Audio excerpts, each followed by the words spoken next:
નમસ્કાર, મુદ્દાની વાત જોવાની શરૂઆત આપ કરી ચૂક્યા છો। હું છું આપની સાથે વિકાસ મુકવાણા અને હું છું આપની સાથે જિજ્ઞાસા। મુદ્દાની વાતમાં આજે વાત કરીશું આપણી સુરક્ષા એજન્સીઓની કામગીરી વિશે। અત્યારે ગુજરાતની સામે એ બે મોટી બદીઓ છે। એક તો છે ડ્રગ્સનું દૂષણ, એને ડામવા માટે આપણી તમામ સુરક્ષા એજન્સીઓ એલર્ટ છે, સતર્ક છે અને તમામ જે દુશ્મનોના જે ષડયંત્ર છે, જે દરિયા પારથી ત્યાંથી લોકો અહીંયા ડ્રગ્સ ઘુસાડવાનો પ્રયત્ન કરે છે, ન માત્ર ગુજરાત પરંતુ આ બોર્ડર દરિયાની મદદથી એ લોકો પંજાબ સહિતના રાજ્યોમાં પણ ડ્રગ્સ ઘુસાડવાનો પ્રયત્ન કરે છે। જો કે આપણી એજન્સીઓ એમના તમામ પેંતરા નાકામ કરે છે। આજે વધુ એક એ બાબતે ખુલાસો થયો, પણ એની સાથે સાથે એ એટલું સહેલું નથી। ગુજરાત એટીએસની ટીમ મધદરિયે કોસ્ટગાર્ડની સાથે અંદર પહોંચે છે। તમે જુઓ કે ઘણીવાર એ લોકોને 48 થી 72 કલાક સુધી દરિયાની વચ્ચે સમય વિતાવવો પડે છે, ત્યારે જઈને એ બધા ડ્રગ્સના પેડલરો હાથમાં આવે છે। એવા ઈરાનના 2 ડ્રગ્સ પેડલરોને ઝડપી લેવામાં આવ્યા। જો કે એમની જોડે કયું કેમિકલ હતું, કયું ડ્રગ્સ હતું એ જાણકારી નથી મળી, પરંતુ એક મોટી ચેન તૂટી શકે છે એની વાત કરીશું। આખરે આ કામગીરી કેટલી પડકારજનક છે એ વિશે વાત કરીશું। અને બીજી બધી છે, મેં કહ્યું કે પહેલી બધી છે આ ડ્રગ્સનું, બીજું છે સાયબર ફ્રોડ। હમણાંથી ઘણા બધા વધી ગયા છે। જેટલા આપણે ઓનલાઈન થયા છે, જેટલું આપણી ડિજિટલ લેવડ દેવડ વધી છે, જેટલા ટ્રાન્ઝેક્શન વધ્યા છે, એની સાથે આ સાયબર ચાંચિયાઓ એ પણ જાણે કે રાહ જોઈને બેઠા છે। અને એક એવી એક ચેન ચાલી રહી છે જેમાં તમને ડિજિટલ અરેસ્ટ કરવામાં આવે, અને ડિજિટલ અરેસ્ટ માટે જે એકાઉન્ટનો ઉપયોગ થતો હોય છે એમાં પણ જોરદાર એક ચાલ ચાલી રહી છે। એવા સામાન્ય ગરીબ લોકોને ફસાવવામાં આવે છે। અને તમે પણ આ સમાચાર જોજો કે એ લોકો એવા અભણ લોકોને, જે લોકોને ડિજિટલનું જ્ઞાન નથી, એ લોકોને જાળમાં લે છે, તમારું બેંક એકાઉન્ટનો ઉપયોગ કરશે અને એ જ બેંક એકાઉન્ટનો ઉપયોગથી ડિજિટલ અરેસ્ટ કરવામાં આવશે અને પછી પોલીસ તપાસનો રેલો તમારા સુધી પણ પહોંચી શકે છે। આજે કચ્છમાં પૂર્વ કચ્છ એસપીની અધ્યક્ષતામાં જે તપાસ થઈ, 182 કરોડનું સાયબર ફ્રોડ કૌભાંડ સામે આવ્યું છે। અત્યાર સુધીમાં એકાઉન્ટમાં એટલા બધા ટ્રાન્ઝેક્શન થઈ ગયા। એટલે આ બંને બધી સાયબર ફ્રોડ અને ડ્રગ્સનું દૂષણ, એની સામે આપણી સુરક્ષા એજન્સીઓ કેવી રીતે લડી રહી છે, તમે પણ કેવી રીતે સતર્ક રહો એ વિશે આજે વાત કરીશું। બિલકુલ, એટલે કચ્છમાંથી જે સૌથી પહેલા તો 182 કરોડનું મસમોટું સાયબર કૌભાંડ ઝડપાયું છે। કેવી રીતે આટલા મોટા સાયબર કૌભાંડનો પર્દાફાશ થયો એ પણ સમજવું પડશે, કારણ કે સૌથી પહેલા તો જ્યારે 182 કરોડ આ ખૂબ મોટી રકમ છે, એનું જે ટ્રાન્ઝેક્શન થાય છે અલગ અલગ અકાઉન્ટમાં થાય છે, અને આ અકાઉન્ટ એવા ગરીબ અથવા જે અશિક્ષિત લોકો છે એમની અકાઉન્ટ છે લેવામાં આવે છે, એમને નાની એવી રકમ આપી દેવામાં આવે છે, 10 થી 15 હજારની અકાઉન્ટ ભાડે લેવામાં આવે છે આ ગરીબ લોકોના, અને ત્યાર પછી શરૂ થાય છે આ આખું સાયબર નેટવર્ક કે જ્યાં કરોડો રૂપિયાના ટ્રાન્ઝેક્શન થતા હોય છે, બીજી કન્ટ્રીમાંથી જે ટ્રાન્ઝેક્શન થતા હોય છે, પરંતુ આમાં કરોડોનો જે વ્યવહાર થતો હોય છે એ મામલે જો કે આજે આખો મોટો પર્દાફાશ થયો। 8 શખ્સો સામે ફરિયાદ નોંધાઈ છે અને 4ની તો અત્યારે ધરપકડ પણ કરી લેવામાં આવી છે। બોગસ કંપનીઓ બનાવી અને ફ્રોડ આચરવામાં આવતું હતું, 81 બેંક ખાતા ખોલાવવા ગરીબ અને અશિક્ષિત લોકોનો ઉપયોગ કરવામાં આવતો હતો। તમારે પણ એ ખાસ તો તમારું પાન કાર્ડ અને આધાર કાર્ડ કોઈની સાથે શેર ન કરવું જોઈએ જો તમારી જાણ બહાર થતું હોય તો, અને તમારી જાણકારી મુજબ પણ થતું હોય કે તમે તમારું આધાર કાર્ડ અને પાન કાર્ડથી તમે અકાઉન્ટ ખોલાવી આપો, તમને નજીવી રકમ પણ આપી દેવામાં આવશે। કદાચ તમે લાલચમાં આવી જશો પણ તમને નહીં ખબર હોય કે તમારા આ જ અકાઉન્ટના નામે કેટલું મોટું સાયબર ફ્રોડ આચરવામાં આવી રહ્યું છે જે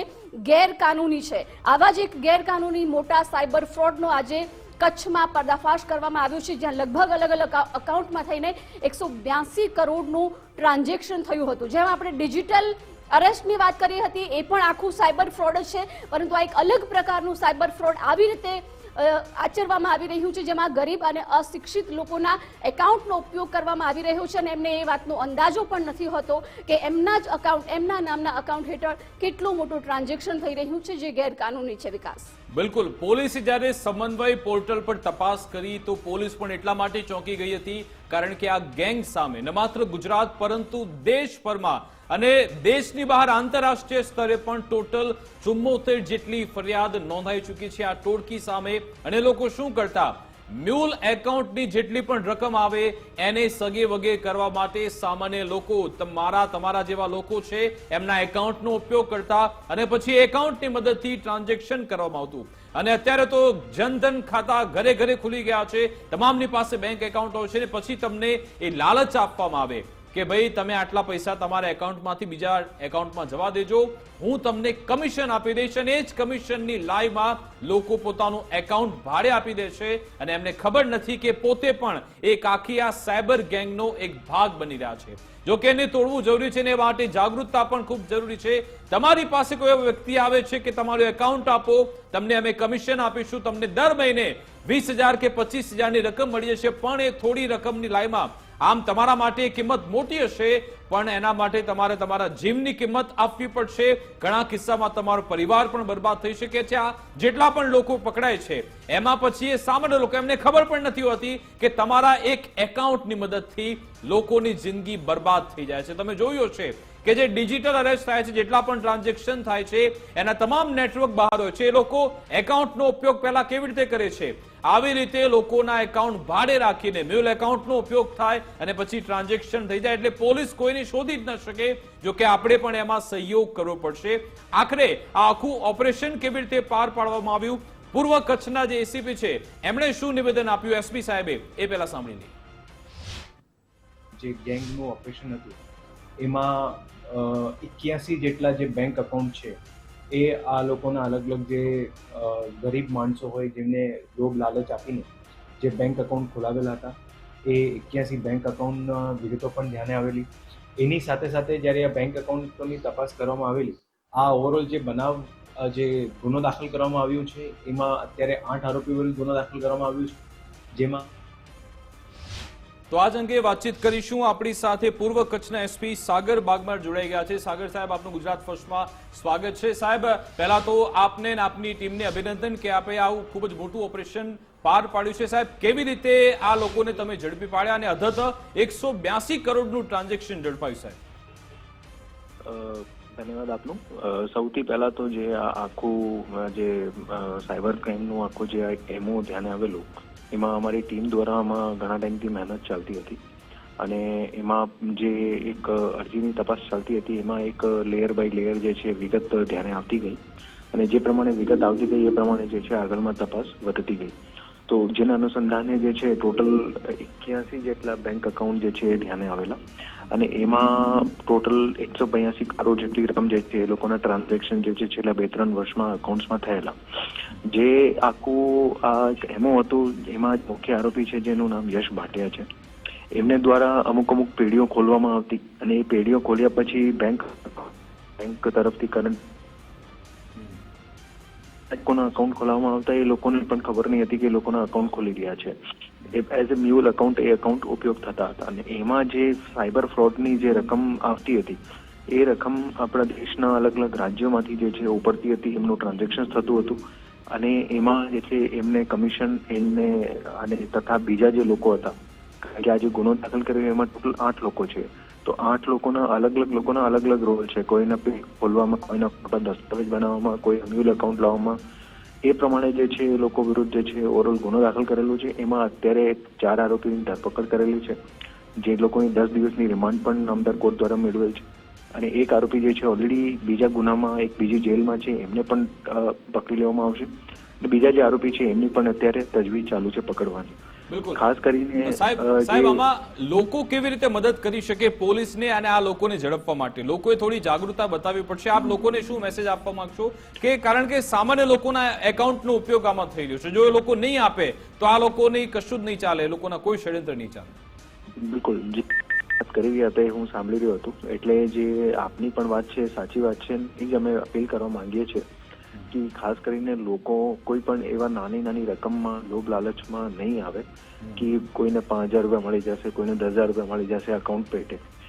કારણ કે જે એક અકાઉન્ટ એક વ્યક્તિનો ઉપયોગ થઈ રહ્યો છે એમાં લાખોની સાયબર ફ્રોડની રકમનું જે છે ટ્રાન્ઝેક્શન થઈ રહ્યું છે, એટલે એક વ્યક્તિના લીધે બીજા ઘણા બધા લોકો ભોગ બની જતા હોય છે. પ્લસ જે લોકોનો અકાઉન્ટ ખુલતું હોય જેના નામથી એ પણ એમનું ભોગ બને જ્યારે એવા જે છે ફ્રોડ પોલીસના ધ્યાને આવે, કારણ કે એમને પણ પરેશાની થતી હોય, એ પણ કદાચ કોઈ કેસમાં આરોપી પણ બની જાય. એટલે જે આપ વાત કરી કે એમનો પરિવાર, એ બધા લોકો એમાંથી ઇફેક્ટ થતા હોય, એટલે આવી લોભ લાલચમાં નહીં આવે અને એવી કોઈ વસ્તુ ક્યારેય કોઈ નાના શોર્ટ ટર્મ ગેઇનમાં એ લોકોને ક્યારેય કોઈને ફાયદો થયો નથી અને જ્યારે એ લોકો કોઈને સપોર્ટ નહીં કરશે તો ચોક્કસપણે એવી ગેંગને રોકવામાં પોલીસને મદદ મળશે. બિલકુલ સાહેબ, અંતિમ સવાલ કે આપણે આમના મૂળમાં પણ જવું પડશે. કદાચ આ મને લાગે છે બધી નાની નાની માછલીઓ છે એના મૂળ સુધી પણ જવું પડશે, કારણ કે જળમૂળમાંથી જો સમસ્યા નહીં નીકળે તો પછી આગળ ને આગળ આવા બનાવ બનતા જ રહેશે. ત્યાં સુધી આપણે જઈએ પણ જરૂરી છે. બિલકુલ બિલકુલ બિલકુલ એ પ્રમાણે પોલીસ દ્વારા અલગ અલગ બધી એંગલ્સમાં અત્યારે તપાસ કરવામાં આવી રહી છે અને છેક મૂળ સુધી જવાનું જે છે એમાં ટાર્ગેટ છે. બિલકુલ આભાર સાહેબ, અમારી સાથે જોડવા બદલ, વાતચીત કરવા બદલ. તો કચ્છ પોલીસે અને ત્યાંની સાયબરની ટીમે ખૂબ જ કાબેલિદાદ કામગીરી કરી છે. હવે વાત કરીશું ગુજરાત એટીએસ અને ઇન્ડિયન કોસ્ટગાર્ડના ઓપરેશન વિશે. જિજ્ઞાસા, દરિયાની અંદર જઈને 120 નોટિકલ માઇલ અંદર જઈને ત્યાં જઈને આ પેડલરોને પકડવાની કામગીરી આપણી સુરક્ષા એજન્સીએ કરી છે. ગુજરાત એટીએસ અને ઇન્ડિયન કોસ્ટગાર્ડે સફળતાપૂર્વક મોટું ઓપરેશન પાર પાડ્યું છે અને 203 કિલો શંકાસ્પદ કેમિકલનો જથ્થો ઘુસાડવાનો જે પ્રયાસ થઈ રહ્યો હતો એને નિષ્ફળ બનાવવામાં આવ્યો છે. 203 પેકેટ સાથે 2 ઈરાની વ્યક્તિઓની ધરપકડ પણ કરી લેવામાં આવી છે. દરિયાની અંદર 140 નોટિકલ માઇલ દૂર જઈ અને આ ઓપરેશન પાર પાડવામાં આવ્યું છે. વિચાર કરો કે જો આ જે એક રીતે આપણે ડ્રગ્સ કહીએ જે આ કેમિકલ છે જે આપણી યુવાન ધનને બરબાદ કરી નાખે એવું જે ડ્રગ્સ ગુજરાતમાં ઘુસાડવાના પ્રયત્નો અવારનવાર થતા હોય છે. જો કે આપણે ભૂતકાળમાં પણ કરોડો રૂપિયાનું ડ્રગ્સ છે આપણે ગુજરાત એટીએસ ઇન્ડિયન કોસ્ટગાર્ડે છે સફળતાપૂર્વક પાર પાડીને આવી બધીઓને નિષ્ફળ બનાવી છે. વધુ એક વખત આપણે એમાં સફળ રહ્યા છીએ. આરોપીઓ સ્પીડ બોટમાં ડિલિવરી માટે આવ્યા હતા, ડિલિવરી કરવાના હતા પેકેટ. જો કે આરોપીઓના મોબાઈલ ડેટાના આધારે તપાસ શરૂ કરવામાં આવી હતી અને આખરે ઓપરેશન પાર પાડવામાં આવ્યું છે અને 2 ઈરાનીઓની ધરપકડ કરવામાં આવી છે. એટલે વિકાસ, ખૂબ સારી સરાહનીય અહીં કાર્યવાહી ગુજરાત એટીએસની કોસ્ટગાર્ડની રહી છે. અવારનવાર ભૂતકાળમાં પણ આ પ્રકારે જે યુવાધનને બરબાદ કરતું સૌથી મોટો આ નશો જેને આપણે ડ્રગ્સ કહીએ છીએ એ ગુજરાતમાં ક્યાંક ને ક્યાંક ઘુસાડવાના પ્રયત્નો થતા હોય છે. પરંતુ જેમ આપણે ગુજરાત સરકાર પણ વારંવાર કહેતી હોય છે કે સતત આપણે ઓપરેશન પર ફોકસ કરતા રહ્યા છીએ. આપણે ગુજરાત એટીએસની ટીમ હોય કે કોસ્ટગાર્ડની ટીમ હોય, વધુ એક વખત આપણે એમાં સફળ રહ્યા છીએ. બિલકુલ, અને તમે જુઓ કે આ લોકો કેટલા શાતિર છે. સ્પીડ બોટ લઈને આવ્યા હતા અને જે અમને વિગત મળી કે 2 થી 3 દિવસ સુધી તમે દરિયામાં રહી શકો એ માટેની તમામ વ્યવસ્થા કરીને આવ્યા હતા. ખાવા પીવાની વસ્તુઓ પણ હતી, ડીઝલનો જથ્થો, એ તમામ જેટલી પણ જરૂરિયાતની ચીજ વસ્તુ છે દરિયાની અંદર રહેવા માટે એ તમામ ચીજ વસ્તુ આ લોકો સાથે લઈને આવ્યા હતા. એટલે કે એમણે નક્કી હતું કે આપણે કોઈ પણ ભોગે એ કેમિકલનો જથ્થો તો પહોંચાડવાનો છે. અને તમે ગુજરાત એટીએસની ટીમ જો ન માત્ર ગુજરાત પરંતુ પંજાબની પણ સુરક્ષા કરી રહ્યું છે. આ જથ્થો પંજાબ જવાનો હતો, પંજાબ કોઈ પેડલરને મળવાનો હતો. એ પહેલા આખો જથ્થો દરિયાની વચ્ચે જઈને ગુજરાત એટીએસની ટીમ અને ઇન્ડિયન કોસ્ટગાર્ડે એને જથ્થો ઝડપી લીધો છે. પણ તમે વિચારો, એ ટીમ, એ ગુજરાત એટીએસની ટીમ હોય કે પછી ઇન્ડિયન કોસ્ટગાર્ડ, તમે એવું લાગે છે કે ભાઈ ત્યાં જઈને ફક્ત જથ્થો પકડી લીધો એવું નથી હોતું. એમની પાસે હથિયારો પણ હોય છે. સામે એ લોકો ગોળીબારી પણ કરતા હોય છે. આપણી સુધી બધી સમાચાર, બધી વિગતો નથી આવતા, પણ એ ખૂબ જ કપરી કામગીરી છે. કારણ કે એ લોકોને એક જ લક્ષ્ય છે કે યુવાધનને બચાવવું છે, ગુજરાતને બચાવવું છે. લક્ષ્ય સાથે આપણી એજન્સી કામગીરી કરે છે. એટલા માટે જ આ રીતના ઓપરેશન સફળતાપૂર્વક પાર પડતા હોય છે. આજે જ્યારે ગુજરાત એટીએસ તરફથી પ્રેસ કોન્ફરન્સ કરવામાં આવી ત્યારે આ ઓપરેશનને લઈ શું કહેવામાં આવ્યું એ પણ સાંભળી. એક ઈરાનમાં રહેતો હાજી ફિદા નામનો ડ્રગ સ્મગલર છે. એ પંજાબમાં એક ડ્રગ્સની ડિલિવરી કરવાનો છે અને એના માટે સી માર્ગનો ઉપયોગ કરવાનો છે. અને જે બાતમીવાળી જગ્યા છે એના ઉપર લગભગ સતત લાંબા સમય સુધી થોડો વોચ રાખવામાં આવેલો અને એક શંકાસ્પદ, કારણ કે એ એરિયામાં થોડી ફિશિંગ ઓછી થાય છે, તો એક નાની સ્પીડ બોટ ત્યાં જોવા મળી. બહુ નાઇટનો ટાઈમ હોય, પિચ ડાર્ક હોય, કોસ્ટગાર્ડની બોટ દ્વારા એને ચેસ કરવામાં આવેલો અને એ બોટને પકડી પાડવામાં આવેલો. જ્યારે એની ચેકિંગ કરવામાં આવેલી તો 203 પેકેટ મળ્યા છે. 203 પેકેટમાં જે કેમિકલ છે એક વ્હાઇટ કલરનો પાવડર જેવું છે, જેને હાલમાં જસ્ટ બોટ અમારી જેટી ઉપર આવી છે. એનો એનાલિસિસ ચાલુ છે. FSL ત્યાં પહોંચી ગઈ છે. પ્રાઇમા ફેસી જે છે કે જે આપણો હિરોઈનનો જે ટ્રેડિશનલ જે ડ્રગ કિટ છે એની અંદર એ કેમિકલ ડિટેક્ટ નથી થઈ રહ્યો, તો એને આગળ જે FSLમાં મોકલવાની કામગીરી ચાલુ છે અને એના વિરુદ્ધમાં બંને વિરુદ્ધમાં FIR લેવાની કામગીરી ચાલુ છે.